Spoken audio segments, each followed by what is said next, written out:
मेरे प्यारे छात्रों, आप सबों को वेद प्रकाश भारतीय की ओर से हार्दिक अभिनंदन है। साथ ही संपूर्ण देश में जन्माष्टमी का उत्सव बड़े धूमधाम से मनाया जा रहा है। इसलिए जन्माष्टमी के इस शुभ अवसर पर आप सबों को विशेष शुभकामनाएं, आशीर्वाद। मैं आप सबों के बीच आज इसलिए उपस्थित हुआ हूं कि 67वीं बीपीएससी प्रीलिम्स की तिथि बिहार लोक सेवा आयोग ने तय कर रखी है और ये एग्जामिनेशन 2 तिथियों में आयोजित होने जा रही है और 2 पालियों में भी मेथड परसेंटाइल का रखा गया है। हमारे कुछ छात्रों ने विशेष आग्रह किया कि संक्षिप्त समय में सर किस प्रकार से 1 महीना के करीब बचा हुआ है, किस प्रकार से तैयारी किया जाए, तो मुझे उपस्थित होना पड़ा और आप सबों के लिए एक संदेश। अगर आप ये मेरा वीडियो देख रहे हैं तो निश्चित रूप से कलम और कॉपी अपने साथ रखें और नोट करते जाएं, जो संक्षिप्त समय में हमको क्या क्या पढ़ना है। सर्वप्रथम तो आपको पढ़ने के लिए जितने भी सब्जेक्ट आपके सामने होते हैं, history, geography, polity, economy, science, Bihar, current, mathematics, agriculture, animal husbandry, etc। लेकिन उनमें हमें पढ़ना क्या है, खास करके अगर हम आरंभिक चरण उठाते हैं कि किस विषय में कहाँ से क्या पढ़ना है, तो आप अब समय आपके पास उतना रहा नहीं कि आप पुनः उसको दोहरा सकते हैं और यह हो सकता है कि उसको अपने अध्ययन में किसी जो चैप्टर आपका छूट गया है उसको पुनः से पढ़ने की कोशिश करेंगे। ऐसा नहीं करना है। अब हमें करना क्या है तो उस पर ध्यान देना है। सबसे बड़ी बात निकल करके आती है, जो हम कैसे पढ़ें जो हमें मेरा रिजल्ट क्लियर हो जाए और मेरा सिलेक्शन हो, इस उद्देश्य से हमें पढ़ना है। तो आरंभ करते हैं, जो कि सर्वाधिक लंबा पार्ट होता है और उससे प्रश्न भी ज़्यादा आते हैं। तो हिस्ट्री को हम देखते हैं। सबसे पहले आप देखिए क्या हिस्ट्री में उसके जो 3 खंड है, एंशिएंट, मीडिएवल और मॉडर्न, तो तीनों खंड में आपको कहाँ से प्रश्न आते हैं और याद कैसे हम उसको रख पाते हैं। अगर इन तीनों खंडों को देखा जाए तो एंशिएंट में जो प्रश्न आते हैं और जहाँ से प्रश्न आते हैं उसमें आप हड़प्पा संस्कृति को देख लीजिए और कहाँ से क्या मिले हैं, किनके साक्ष्य प्राप्त हुए हैं, इनको देखना जरूरी है। और बड़े छोटे वहाँ के सबसे बड़े क्या है, सबसे छोटा क्या है, यानी कि वहाँ की वस्तु स्थिति, आकार, रचना के बारे में ज़्यादा जानकारी रखनी है। उसके बाद अगर हम देखते हैं तो मौर्य में पढ़ना कुछ है, तो मौर्यों में जो कुछ पढ़ना है तो उसमें खास करके चाणक्य को रिलेटेड करके पढ़ना है, उनके इकोनॉमी को पढ़ना है और स्तंभ लेख, शिलालेख, ये सारी जो बातें होती है आप उसको देखना है। उसके बाद आप गुप्त और महावीर को तो निश्चित रूप से देख लेंगे और ये एक बतौर कहानी के तौर पर अगर गुप्त महावीर को लिखते हैं तो इससे आपको प्रश्न नहीं छूटने वाला है। और गुप्ता पीरियड में अगर हम देखते हैं तो गुप्ता पीरियड को भी हम उसमें खास करके समुद्रगुप्त को देख लेंगे। उसके बाद हर्ष में, हर्ष तो बहुत छोटा सा है, हर्ष को भी एक कहानी के तौर पर देखना है। मीडियावल में आपको दिल्ली सल्तनत से प्रश्न आते हैं। दिल्ली सल्तनत में आप देख लीजिए कि इल्तुतमिश को देखना है, बलबन को देखना है, फिरोज तुगलक को, कुतुबुद्दीन मोहम्मद बिन तुगलक को देखना है और अगर आपको समय मिले तो कुतुबुद्दीन ऐबक को भी देख लेना है। और खास करके मुगलिया सल्तनत में ज़्यादा जो देखना है आपको, अकबर देखना है, शाहजहां देखना है और औरंगजेब देखना है। मुगल काल में आपको कला देखनी है, खास करके कई वर्षों से देखा जा रहा है कि कला से संबंधित प्रश्न आ रहे हैं और मॉडर्न इंडिया से सर्वाधिक प्रश्न आ रहे हैं। एंशिएंट और अगर मीडिएवल की बात की जाए तो कुल मिलाकर के 8 से 10 प्रश्न आते हैं या कभी कभी 7-8 प्रश्न ही होते हैं, लेकिन मॉडर्न इंडिया से काफ़ी प्रश्न पूछे जाते हैं। मॉडर्न इंडिया में इंक्लूड फ्रीडम मूवमेंट को कर दिया जाता है, इसलिए मॉडर्न इंडिया के प्रश्न बढ़ जाते हैं। मॉडर्न इंडिया को आप लोग यूरोपियन कंपनियों के आगमन से देखिए। इससे क्या निकल करके आएगा कि यूरोपियन कंपनियों का आगमन जब आप देखते हैं तो एक मैप आपके मानस पटल पर आ जाएगी कि हिंदुस्तान में किस तरह से यूरोपियनों ने कैसे कैसे प्रविष्ट हुआ और उन्होंने मेरे यहाँ क्या क्या लाया और यहाँ से क्या क्या ले गए, यानी उनका बाजार स्टेटस क्या था। उनकी व्यापारिक व्यवस्था थी जो वो कैसे काम कर रही थी, और उसको कोरिलेट करके आप अगर देखते हैं तो पुर्तगाल को तो देखना ही है, डच को देखना है, फिर ब्रिटिश ईस्ट इंडिया कंपनी को अगर आप देखते हैं तो 1599 से देखिए, और 1599 से देखते हुए भारत में प्रवेश, और उसके बाद भारत में प्रवेश होने के उपरांत आप देखिए उसको बंगाल में उसने कैसे प्रवेश किया। यानी 1651 से लेकर के 1756 तक की स्थिति को आप बंगाल में देखिए।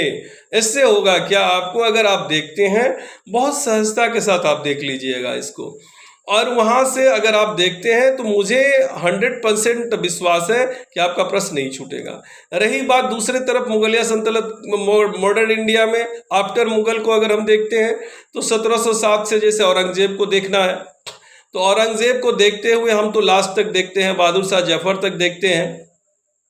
इसमें करना क्या है कि हमें हैदराबाद देखना है, अवध देखना है, यानी क्या इसलिए दक्षिण भारत को देखना है, और दिल्ली को तो देखना ही है, मराठा को देखना है, कर्नाटक को देखना है। तो इस प्रकार से अगर हम मॉडर्न को देखते हैं, और ऐसा नहीं कि उसको बहुत बारीकी से एक बार देख करके अगर निकल जाते हैं, तो मुझे ऐसा लगता है कि आपके प्रश्न जो आएंगे उनसे आप 100% में 100% सॉल्व कीजिएगा, कोई बड़ी चीज़ नहीं है। और एक बात जो आप सबों के बीच हमें कहनी है वो ये है कि इस बार जो 4 चरणों में एग्जामिनेशन कंडक्ट किया जा रहा है, तो इसको देखते हुए आपसे बहुत कठिन प्रश्न नहीं पूछे जाएंगे। मैं अभी आप लोगों को बतलाने जा रहा हूं, आपसे बहुत कठिन प्रश्न नहीं पूछे जाएंगे। हाँ, प्रश्न कैसे पूछे जाएंगे, जो कि हम लोग पेन एरर करके चले आते हैं, जिसको कि समझते हैं जो ट्रेडिशनल क्वेश्चन होते हैं उसको हम लोग छोड़ देते हैं कि अरे भाई गांधी जी का जन्म कहाँ हुआ ये तो मैं जानता ही हूँ, दांडी मार्च कहाँ से आरंभ हुआ ये तो मैं जानता ही हूँ जी। नहीं, ये छोटे छोटे प्रश्न जो है ना आपको फंसाएंगे, इसलिए पेन एरर से बचने के लिए आप इन छोटे प्रश्नों पर ज्यादा ध्यान दें, क्योंकि इस बार क्वेश्चन बीपीएससी डीप में नहीं जाएगी। ये बीपीएससी का पहला प्रयोग है, और इस पहले प्रयोग में आपको सफल होना है, इसलिए डीपली नहीं पढ़ना है, हमको जो ट्रेडिशनल क्वेश्चन है उस पे ज्यादा फोकस करना है। मैं बारंबार आपसे यही पहले भी कहा था और आज भी कह रहा हूं कि जब बीपीएससी 4 चरणों में आयोजित होने जा रही है, परीक्षा को लेने जा रही है, तो उसमें हमें ज्यादातर क्या देखना है कि ट्रेडिशन क्वेश्चन को, ट्रेडिशनल जो भी है। फ्रीडम मूवमेंट में अगर हम बात करें तो फ्रीडम मूवमेंट में सबसे जो अति महत्वपूर्ण बातें आती है, आपको गवर्नर जनरल और वायसराय को देखना है, उनके कार्यकाल को देखना है, गवर्नर जनरल को देखना है, वायसराय को देखना है, और कंपनी का संवैधानिक विकास अगर आप देखते हैं 1773 से, तो 73, 81, 84, 86, 93, 1809, 1833, 1813, 1833, 53, 58, 61, 65, 69, 73, 76, 92 और 1909, 1919, 1935, 1947 तक इसको देखना नहीं भूलेंगे आप लोग, क्योंकि मॉडर्न आपका रिजल्ट फैक्टर बनता है। अगर आपने मॉडर्न को साध लिया तो उससे रिलेटेड भारतीय राज व्यवस्था और संविधान भी मेरा हल होता है। मॉडर्न में हमें संवैधानिक विकास देखना है, गवर्नर जनरल वायसराय देखना है, जितने भी कांग्रेस अधिवेशन हुए उनको देखना है कि वो कहाँ हुए और किस अधिवेशन में क्या क्या प्रस्ताव पारित किए गए और किस अधिवेशन में कौन किसने अध्यक्षता की और वो कहाँ हुआ था। यानी कांग्रेस को तो देखना ही देखना है, क्योंकि इससे 2 से 3 प्रश्न आते ही आते हैं। गवर्नर जनरल से जिस प्रकार के प्रश्न आते हैं, ठीक उसी प्रकार कांग्रेस से भी प्रश्न आते हैं। इसके बाद आपको विद्रोह देखना है। विद्रोह में अगर आप नहीं देखते, विद्रोह छूटना नहीं चाहिए। विद्रोह में देखना है कि मुश्किल से 63-64 विद्रोह है, उनको अगर आप सरसरी निगाह से एक बार देख लेंगे तो मुझे पूरी उम्मीद है कि आपसे ये प्रश्न नहीं छूटेंगे। फ्रीडम मूवमेंट में आपको गांधी जी को विशेष रूप से देखना है, जवाहरलाल नेहरू को देखना है, रविंद्रनाथ टैगोर को देखना है, राजेंद्र प्रसाद को देखना है। लोकनायक जयप्रकाश नारायण को देखना है। वैसे तो इसे हम बिहार में भी देखेंगे, लेकिन सेंट्रल में भी आपको ऐसे सरदार वल्लभ भाई पटेल को देखना है।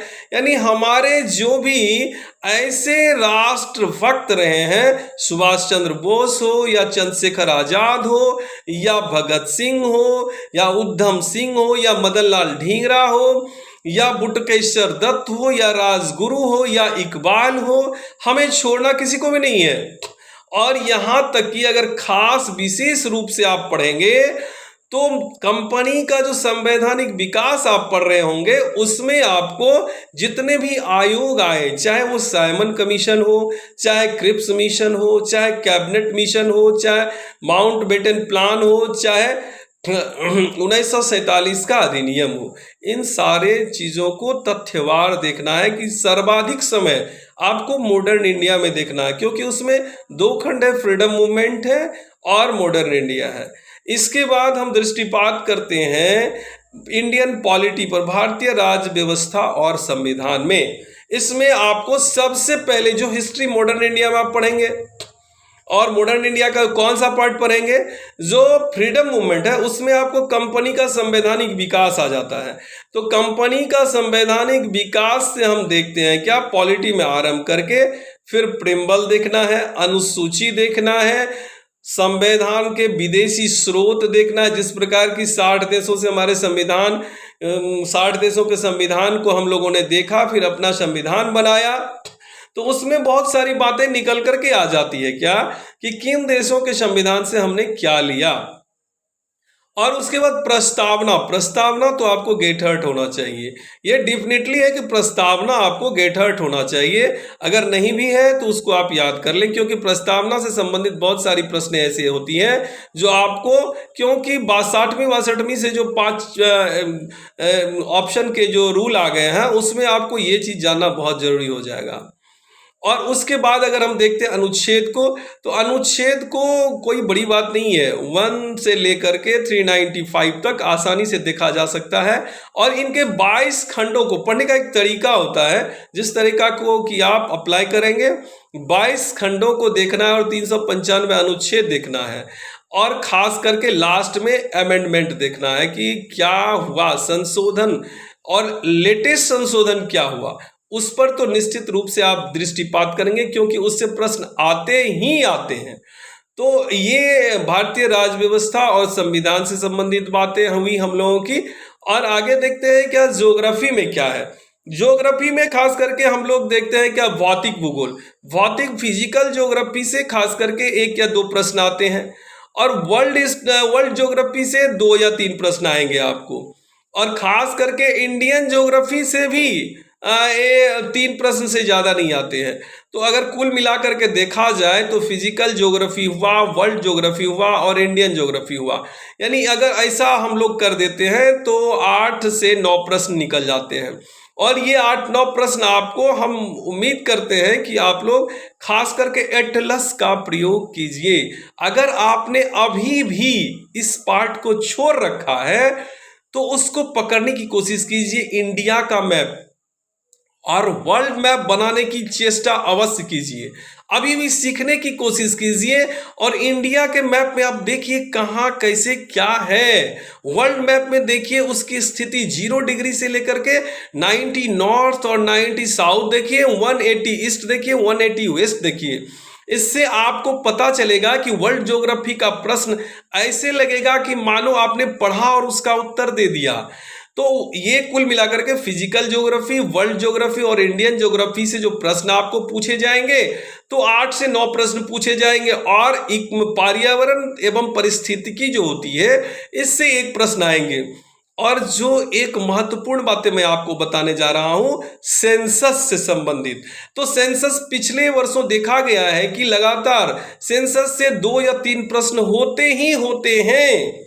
आपको सेंसस देखना होगा बिहार का, सेंट्रल का, खास करके भारत का और बिहार का। अभी तक तो नया नहीं आया क्योंकि जनगणना हुई नहीं है, तो हमें 2011 को ही मापदंड मान के चलना होगा। कंपैरेटिवली उसकी तुलना हम 2001 से भी करेंगे। ऐसा ध्यान में रख के चलिए कि उसकी तुलना जो है हम 2001 से लेकर के चले, तब और अच्छा होगा। और जहां तक बात रही कि बिहार के ज्योग्राफी से, तो बिहार के ज्योग्राफी से आपको 7 से 8 प्रश्न, 6 से 7 प्रश्न नहीं तो 7 से 8 प्रश्न आएंगे ही आएंगे। इसे आप कंफर्म माने कि इससे आएंगे ही आएंगे। तो बताइए, बिहार के ज्योग्राफी को पढ़ने के लिए सबसे आसान तरीका क्या है? हम गंगा को बीचों बीच गुजार देते हैं और नॉर्थ कर लेते हैं और साउथ कर लेते हैं। बताइए कि आप लोग अगर इस प्रकार से पढ़ेंगे बिहार को गंगा के उत्तर और गंगा का दक्षिण करके, तो मुझे तो लगता है इतना छोटा प्रदेश है कि कोई भी चीज नहीं रह पाएगा, कहाँ क्या है नहीं है, कहाँ से कौन सी नदियां बहती है और कहाँ कौन से पठार हैं और कहाँ कौन सी पर्वत श्रृंखलाएं हैं, कहाँ कौन से खनिज पाए जाते हैं, और खास करके किन किन जिलों से होकर के गंगा नदी प्रवाहित होती है, किन जिलों से सटे हुए, बिहार के कौन से जिले सर्वाधिक जिलों से सटे हुए हैं, कौन सा जिला छोटा है, कौन सा जिला बड़ा है, और क्या किस जिले में आधुनिक तौर पर कौन कौन से काम महत्वपूर्ण किए जा रहे हैं। तो ज्योग्राफी इस प्रकार हम लोगों का हल हो सकता है। रही बात इकोनॉमी की, तो हम देखते हैं कि विगत कुछ वर्षों में इकोनॉमी से जो प्रश्न पूछे जा रहे हैं, तो इंडियन इकोनॉमी की अगर बात करें तो 4 से 6 प्रश्न आते हैं भारतीय अर्थव्यवस्था से। उसमें बैंकिंग से मान के चलिए 1 प्रश्न होंगे, एग्रीकल्चर से, कृषि और उद्योग से 1 से 2 प्रश्न होंगे, बजट से निश्चित रूप से, बजट संघीय बजट हो, स्टेट गवर्नमेंट का बजट हो, 1 प्रश्न होंगे। खास करके बिहार की अर्थव्यवस्था जो आप करंट में देखते होंगे, न्यूज पेपर वगैरह सब देखते होंगे, तो उससे संबंधित 1 प्रश्न होंगे। बिहार का आर्थिक सर्वेक्षण, निश्चित रूप से आपको देखना है बिहार का आर्थिक सर्वेक्षण। अगर आप इसको नोटिस कर लीजिए, बिहार का आर्थिक सर्वेक्षण देखना है। इतना ही नहीं, आर्थिक समिति और आयोग, आर्थिक समिति और आयोग, और क्या, शब्दावली, शब्दावली, सैद्धांतिक अर्थव्यवस्था जिसे हम ट्रेडिशनल कहते हैं, इसको देखना आप नहीं ही छोड़ेंगे, डेफिनेटली नहीं छोड़ेंगे। रही बात विज्ञान की, तो विज्ञान में तो आपको पता ही है, खास करके बायोलॉजी, फिजिक्स और केमिस्ट्री। तो कभी कभी क्या होता है कि बायोलॉजी सेक्शन से थोड़ा ज़्यादा हो जाता है, कभी कभी फिजिक्स सेक्शन से ज़्यादा हो जाता है, लेकिन विगत वर्षों ने क्या किया कि कंप्लीटली 10-10-10 करके पूछ दिया। तो हमने एक ट्रेंड देखा है, इस ट्रेंड को ही अप्लाई करना है। और खास करके अगर हम बायोलॉजी की बात करें तो उसमें एनाटॉमी को ज़्यादा तवज्जो देना है, एनाटॉमी को। उसमें एनाटॉमी में क्या है कि आप देखिए, ब्लड को देखिए, ब्लड को देखिए, वैसे एनाटॉमी में ही सब कुछ आ जाता है, लेकिन ब्लड को स्पेशली देखिए और उसके बाद डिजीज को देखिए। ब्लड को देखना है, डिजीज को देखना है, डेफिनेटली देखना है, इसको छोड़ना नहीं है। और फिजिक्स में अगर आप देखते हैं तो मोशन चैप्टर, बीमा और डायमेंशन देखना है जो कि आपको, और ग्रेविटेशन देखना है। कुछ ऐसे प्रश्न आपके सामने से गुजरेंगे जिसे कि आप जानते हुए भी जवाब नहीं दे पाते हैं, तो वो क्या होता है, फॉर्मूला, जैसे F बराबर ma, E बराबर mc स्क्वायर, छोटे छोटे प्रश्न होते हैं, लेकिन हम लोग क्या करते हैं, वहाँ गलती कर बैठते हैं। और केमिस्ट्री में रिएक्शंस वगैरह, और क्या, तो केमिस्ट्री में हम इतना ही नहीं देखते हैं कि अणुसूत्र क्या होता है किसका, जैसे सिंदूर कैसे बनता है। तो ऐसे छोटे छोटे प्रश्न आएंगे आपको, लेकिन इस पर इसे छोटा मत समझना है, क्या कि साइंस भी आपका एक वाइटल पार्ट है।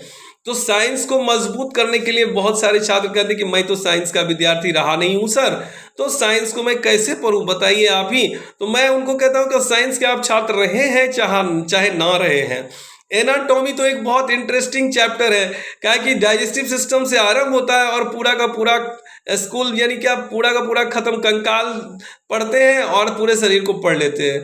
तो एनाटॉमी पढ़ने में मजा भी आता है और उससे आपको 6 से 7 प्रश्न भी आ जाते हैं। तो बायोलॉजी में अगर बॉटनी की बात की जाए तो 2 से 3 प्रश्न ही आते हैं, ज्यादातर प्रश्न आपको जब भी आएंगे तो जूलॉजी से ही आएंगे और उसमें भी एनाटॉमी से ही आएंगे। रही बात फिजिक्स की, तो फिजिक्स में ऐसा कोई बात नहीं है कि आपसे हल नहीं होगा, अगर आपने सही तौर से 2-3 चैप्टर जैसे कि वर्क, कार्य शक्ति ऊर्जा हुआ, गति हुआ, और आपको गुरुत्वाकर्षण हुआ, प्लवन हुआ, इन सबों से अगर आप, इलेक्ट्रिसिटी हुआ, अगर इन सबों से डायमेंशन, बीमा हुआ, यानी क्या मात्रक और बीमा, इनसे भी प्रश्न आते हैं, 1 प्रश्न तो निश्चित ही रहेंगे आपके लिए। तो हमें क्या है कि समय का प्रबंध करना है कि किस प्रकार से हम इसको देखेंगे और तेजी से इसको पढ़ते हुए निकलेंगे सरसरी निगाह, और रेस्ट बचता जो है बिहार। बिहार भी हमारे लिए एक महत्वपूर्ण मुद्दा बन जाता है बीपीएससी के लिए, क्योंकि बिहार में आपको कई चीज पढ़ने होते हैं, हिस्ट्री पढ़ने होते हैं। तो बिहार के हिस्ट्री में क्या पढ़ेंगे? जितने भी आंदोलन हुए, जितने भी हमारे बिहार के राष्ट्रभक्त रहे हैं, आदि प्राचीन काल से बिहार को पढ़ना है, इंसिएंट में पढ़ना है, मॉडर्न में पढ़ना है, और उसके बाद मीडियावल में भी पढ़ना है, और करंट में भी यानी फ्रीडम मूवमेंट में भी पढ़ना है। ज्योग्राफी पढ़ना है, खास करके ज्योग्राफी पढ़ना है। अभी तो अगर जैसे उथल पुथल हो रहा है कुछ दिनों से, तो पॉलिटी भी पढ़ना निहायत आवश्यक होता है। और बिहार से अगर जब भी हम देखते हैं तो बिहार की महिलाओं को देखते हैं, बिहार में शिक्षा को देखते हैं, बिहार में कला को देखते हैं। इन सब को नजरअंदाज करके नहीं चलना है मेरे प्यारे छात्रों, इन सब को देख के चलना है। और जो सबसे अति महत्वपूर्ण मुद्दा बनता है आपके लिए गणित का, तो गणित हम सॉल्व कैसे करेंगे? और एक तो वैसे भी आपको प्रीवियस ईयर के जितने भी छात्र हैं, मेरा सलाह उनसे है कि आप बीपीएससी के प्रीवियस ईयर के जितने भी क्वेश्चन बैंक हैं उनको आप 10 बार, 15 बार, 20 बार, जितनी बार हो सके उसको चट कर जाइए, उसको पूरा ग्राह्य कर लीजिए। क्योंकि मान के चलिए नहीं, कन्फर्म मानिए कि कम से कम 10 से 15 प्रश्न रिपीट रहेंगे ही रहेंगे। अब कहिएगा सर आपको कैसे पता है? इसलिए मैं एक अनुमान लगा रहा हूं कि जब भी ये परीक्षाएं 4 फेज में होने जा रही है तो आयोग कुछ ना कुछ नया तरीका अवश्य अपनाएगी, और उसी के तहत मैं आपको ये बातें कह रहा हूं। रही बात समसामयिकी की, घटनाक्रम की, तो आपने क्या देखा कि जो परीक्षा कैंसिल हुई उसमें क्या हुआ कि 2 साल पीछे से प्रश्न आ गया था। तो हमको करना क्या है कि प्रतियोगिता दर्पण उठाएंगे अगर 2 साल पहले से है, और उसको 1 बाय 1 करके पढ़ते चले जाएंगे, जिस तरह से कि हम कोई उपन्यास पढ़ते हैं। यानी सिर्फ क्या आपके मानस पटल पर वो चीज रहना चाहिए। तो हम लोग समसामयिकी में क्या पढ़ते हैं? 2 चीज तो आपको पढ़ना ही पढ़ना होगा।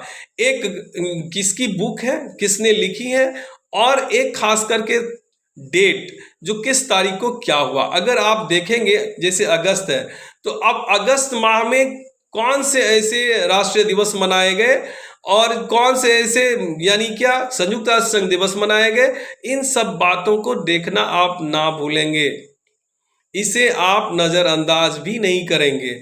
और जो समसामयिकी में देखा गया है वो बहुत बड़ी क्वेश्चन नहीं होती है, उससे होए क्या कि आप कितने करंट से जुड़े हुए हैं, समसामयिक मुद्दों से आपका लगाव कितना है, ये देखा गया है।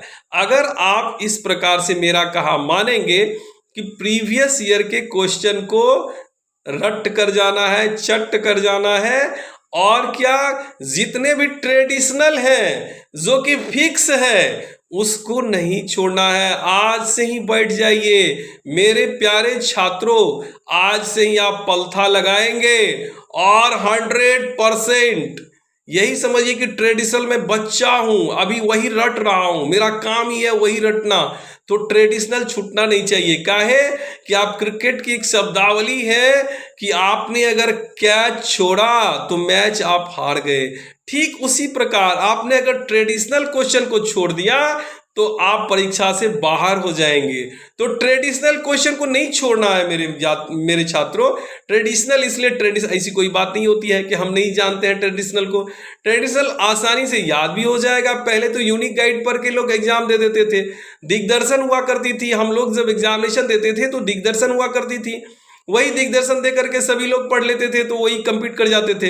तो ट्रेडिशनल को नहीं छोड़ना है, ये मैं आपसे एक राय दे रहा हूं। और अगर आप मेरी राय मानेंगे तो मैं 100% उम्मीद करता हूं कि आपकी सफलता सुनिश्चित है।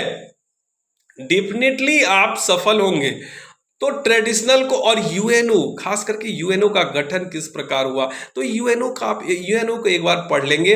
अभी वर्तमान में एक्चुअली है क्या कि विश्व में जो उथल पुथल हो रही है उसमें यूएनओ की क्या भूमिका है, नाटो की क्या भूमिका है, मैंने इकोनॉमी में आपको एक चीज कहना छोड़ दिया था, इसलिए पुनः रिपीट कर रहा हूं कि आप योजना आयोग को अवश्य पढ़ेंगे। आरंभिक चरण से, जब से प्रारंभिक प्रथम योजना आरंभ हुई तब से लेकर के अब तक, नीति आयोग को, योजना आयोग को, और किस समय क्या क्या लागू हुए और किस समय कौन कौन सी विधियां लाई गई, इसको कभी भी नहीं नजरअंदाज करेंगे। हमारे पड़ोसी मुल्क में क्या चल रहा है, हमारे पड़ोसी देश क्या क्या कर रहे हैं, हम समसामयिकी में इसको भी पढ़ेंगे। धन्यवाद। मैं यही उम्मीद करूंगा आप लोगों से कि आपको ये वीडियो अवश्य पसंद आएगा और इस पर आप लोग काम भी करेंगे। जिसने सब्सक्राइब नहीं किया है वो अवश्य सब्सक्राइब करेंगे, अपने दोस्तों को शेयर भी अवश्य करेंगे और लाइक करना ना भूलेंगे। डेफिनेटली बीपीएससी से संबंधित मेरी बहुत सारी वीडियो आपके बीच आती रहेगी। विषय वस्तु से भी संबंधित वीडियो हमारी रुकेगी नहीं, कंप्लीटली आते रहेगी। जिस मुद्दे से, चाहे वो हिस्ट्री हो, चाहे पॉलिटी हो, चाहे ज्योग्राफी हो, चाहे इकोनॉमी हो, यानी हर एक क्षेत्र से हमारी वीडियो आपके बीच आती रहेगी। और आप अगर हिंदी माध्यम से सिविल सेवा प्रतियोगिता परीक्षा दे रहे हैं, बीपीएससी दे रहे हैं या अन्य किसी लोक सेवा आयोग की प्रतियोगिता परीक्षा दे रहे हैं, सचिवालय सहायक दे रहे हैं, दरोगा की परीक्षा दे रहे हैं, तो निश्चित आप हमारे YouTube चैनल से जुड़ जाइए। आपका दिन शुभ हो। धन्यवाद।